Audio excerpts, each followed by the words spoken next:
Before you hear this story, understand one thing. This is not a tale about numbers. It is not about ships or trade routes. It is not about history written by winners. This is a story about what happens when a human life becomes property. When the ocean is crossed not by choice, but by force. And when survival itself becomes an act of resistance. Her name is Amara. That is not the name written in the records. That name was erased. But it is the name she carried in her heart. Amara is 23 years old when iron burns into her skin on a West African shore. She does not scream. Not because it doesn't hurt, but because her voice is already gone. 6 days earlier, she was free. She lived in the kingdom of Dahomey. She had a home, children, a husband, a future she understood. She wore cloth traded across regions. She knew who she was. Then the raid came. Men with weapons she had never seen. Fire, chaos, screams, children pulled from arms. Families shattered in moments. By the time Amara reaches the coast, she has already lost everything, except her life. And even that no longer belongs to her. The mark on her body is not punishment. It is ownership. British traders stand nearby, writing in ledgers, calculating value. To them, Amara is not a woman. She is an investment. Ahead of her rises a ship. Its wooden sides block the horizon. Its shadow falls over the water like a sentence being passed. People whisper about these ships. They say no one returns. This is the Middle Passage. Historians often explain the Middle Passage with statistics. They tell us how many were taken, how many survived, how many died. But statistics do not cry in the dark. On board, men are forced below deck. Chained, packed, unable to move. The women are kept above. This is described in records as practical. Fresh air meant better survival rates. Better survival meant higher profit. But there was another reason. Access. Every night, the rules of the ship change. There are no laws here. No witnesses. No consequences. The ship becomes its own world. A world where power answers only to greed. Amara learns quickly. She watches the crew. Learns which footsteps mean danger. Which voices carry threat. Which corners of the deck offer slight safety. Older women teach her what they know. How to stand. When to speak. When silence is survival. This knowledge is passed in whispers, glances, touch. A language born of necessity. The women form bonds not out of comfort, but because isolation kills faster than hunger. They share food. They clean wounds with seawater.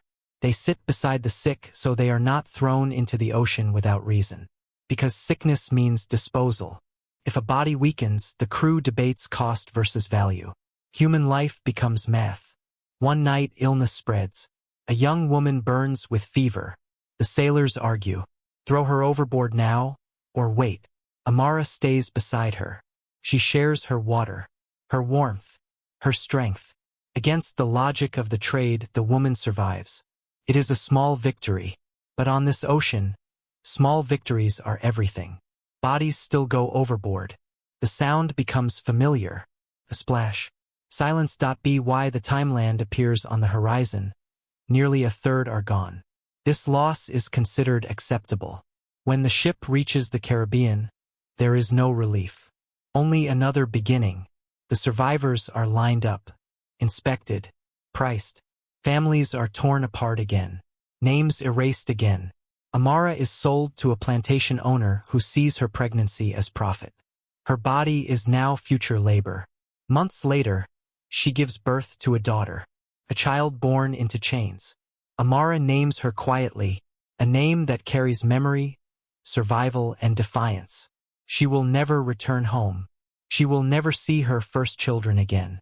She will live her life as property. But she will not disappear. She teaches her daughter how to endure. She passes down the knowledge learned on a ship long ago. She helps others survive. This is the history that rarely makes it into textbooks. Not just suffering, but resistance hidden inside survival. Not just chains, but women holding each other together when everything was designed to tear them apart. The ships are gone now. Some rest at the bottom of the sea. Archaeologists find shackles, wood, iron, but they will never find the memories. They will never excavate the fear, the strength, the quiet defiance. That history survives only if we tell it. Because this was not ancient cruelty. It was organized, recorded, profitable. It built empires. It shaped the modern world. And its echoes are still with us. Remember Amara, not as cargo, not as a statistic, but as a woman who endured, who survived, and who refused to vanish. Time moves forward, but freedom does not. Years pass on the plantation, measured not by calendars but by exhaustion. The sun decides when Amara wakes. The overseer decides when she rests. Her body works the land, but her mind lives somewhere else. Across an ocean, in memories that refuse to die. At night, when the fields are quiet, the women gather. Not loudly, never openly. They speak in fragments. A word from one language, a melody from another, pieces of home stitched together in the dark. These moments are dangerous, but they are necessary, because survival alone is not enough. To survive without remembering who you are is another kind of death. Amara tells the younger women about the ship, not to scare them but to prepare them.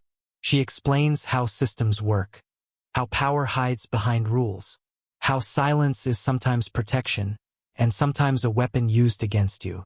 She teaches them to watch, to listen, to learn. Knowledge becomes inheritance. When punishment comes, it is meant to break the spirit as much as the body.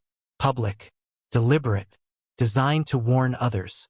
But something unexpected happens. Instead of fear spreading, resolve does. Women share the labor of pain. They help each other stand. They carry the weak when they fall. They refuse to let anyone suffer alone. This is resistance the records never mention.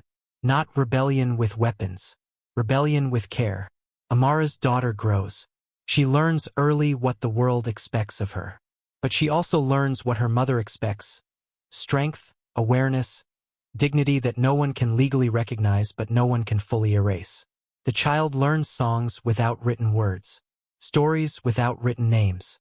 History passed mouth to ear, heart to heart. Because even when names are taken, memory can still travel. Decades later, change begins to move across the world. Not quickly, not cleanly, but inevitably. Voices rise across oceans. Debates fill halls of power. The trade that once felt eternal begins to crack under its own cruelty.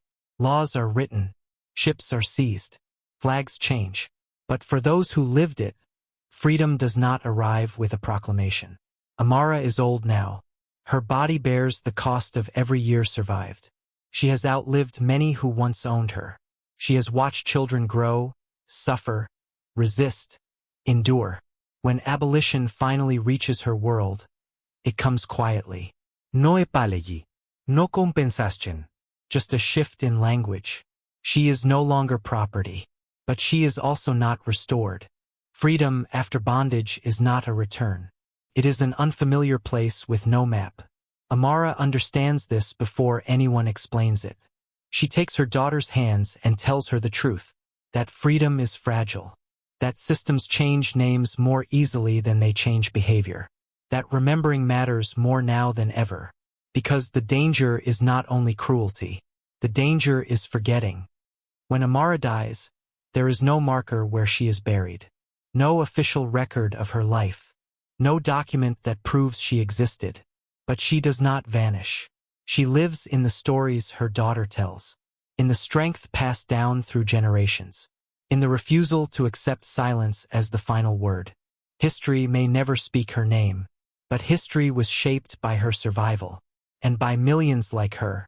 When people speak of slavery today, they often speak of it as something finished, a dark chapter closed and sealed by time. But history does not end when laws change. It ends only when memory is protected. The world that enslaved Amara no longer exists in the same form. The ships are gone. The chains are rust. The markets are silent. But the systems that allowed it to happen did not vanish overnight. Some of them simply learned new names. This is why stories like hers matter. Because without them, suffering becomes abstract. Numbers replace lives. Dates replace voices. And when that happens, empathy fades. Amara never wrote her story. She never stood before a court. She never received justice. What she left behind was quieter, but stronger. She left behind endurance. She left behind a lineage that refused to believe the lie that their worth was decided by ownership. She left behind proof that even in systems built to erase humanity, humanity survived. The Middle Passage tried to reduce people to cargo. Failed. Not because the system was weak, but because the people inside it were stronger than it ever anticipated. Every whispered lesson, every shared breath, every moment of care in a world designed to deny it, these were acts of defiance. If we remember only the cruelty, we miss the truth. If we remember only the power of the oppressors, we ignore the power of those who endured. History is not just shaped by those who rule. It is carried forward by those who survive.